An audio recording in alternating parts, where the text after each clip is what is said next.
War 2 movie ఇలా ఉంటదని అయితే అస్సలు ఎక్స్‌పెక్ట్ చేసలేను. వార్ 2 మూవీని కర్నూల్‌లో ఉన్న వి మెగా ఆనంద్ స్క్రీన్ 2లో అయితే చూసినాను. మూవీ అయితే నాకు చాలా బాగా నచ్చింది. మూవీ స్టార్టింగ్ ఇంట్రడక్షన్ సీన్‌తోనే అయితే హృతిక్ రోషన్ ఇంట్రడక్షన్ సీన్‌తో అయితే స్టార్ట్ అయితది. అది చాలా డల్‌గా, పూర్‌గా ఉంటది. బట్ ఆ తర్వాత ఎన్టీఆర్ వచ్చినాక మూవీ అయితే నెక్స్ట్ లెవెల్ ఉంటది. ముఖ్యంగా ఎన్టీఆర్ ఏదైతే ఎంట్రీ ఉందో అది చాలా వియర్డ్‌గా ఉంది, బాలేదు అంటారు. బట్ దానికి పే ఆఫ్ సీన్స్ కూడా ఉంటాయి. అవి కూడా చూడండి ఎవరైతే అపోజ్ చేస్తున్నారో ఆ ఎంట్రీని. ఆ తర్వాత మూవీలో మంచి సీక్వెన్స్‌లు అయితే జరుగుతాయి. లైక్ ఫస్ట్ హాఫ్‌లో జరిగే కార్ చేజింగ్ సీన్ గాని, సెకండ్ హాఫ్‌లో బోట్ చేజింగ్ సీన్స్ గాని, తర్వాత ఫైట్ సీక్వెన్సెస్ గాని నెక్స్ట్ లెవెల్ ఉంటాయి. ముఖ్యంగా మ్యూజిక్ వేరియేషన్స్ అయితే చానా అంటే చానా బాగా చెప్పినారు. ఫస్ట్ వచ్చేసి ఎన్టీఆర్‌కి అయితే నెక్స్ట్ లెవెల్‌లో మ్యూజిక్ అయితే పడింది మూవీలో.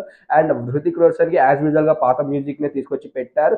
అండ్ ఎన్టీఆర్ యాక్టింగ్ అయితే నెక్స్ట్ లెవెల్ ఉంది. ఒక సిట్యుయేషన్‌లో హృతిక్ రోషన్‌ని డామినేట్ చేసి పడేసినాడు ఎంటైర్ మూవీలో నాకు తెలిసి. అండ్ తర్వాత నెగెటివ్స్ అయితే ఉన్నాయి. ఫస్ట్ హాఫ్‌లో అయితే ఫస్ట్ ఈ సినిమాలో అయితే చాలా వెర్డ్ థింగ్స్ అయితే ఉన్నాయి. ఎందుకంటే డబ్బింగ్ అయితే చాలా పూర్‌గా ఉంటది first half. And NTR dialogues తప్ప మిగతా ఎవరివి కూడా నాన్ సింగ్ గానే ఉంటాయి ప్రతి ఒక్కరివి కూడా. మరి మీకు ఈ మూవీ చూసింటే ఈ పాయింట్ మీకు ఎలా అనిపించింది అనేది అయితే ఖచ్చితంగా కామెంట్ చేయండి. అండ్ మూవీ అయితే నెక్స్ట్ లెవెల్ మూవీ నాకు బాగా నచ్చింది. కూలీ వార్ 2 రెండు కంపేర్ చేస్తే నేను వార్ 2నే ప్రిఫర్ చేస్తే ఎవరికైనా నాకు వార్ 2నే బాగా నచ్చింది. మరి మీరు ఏ మూవీకి వెళ్తున్నారు అదైతే ఖచ్చితంగా కామెంట్ చేయండి. మరి ఈ వీడియో నచ్చితే లైక్ చేసి కామెంట్ చేసి షేర్ చేయగలరు. అండ్ వార్ 2కి నేను ఇచ్చే రేటింగ్ వచ్చేసి 3.8 రేటింగ్ అయితే ఇస్తాను అవుట్ ఆఫ్ 5. లుమినటిపల్లి చినికి శర్మ సైనింగ్ ఆఫ్. జై హింద్, జై శ్రీరామ్, భారత్ మాతాకు జై.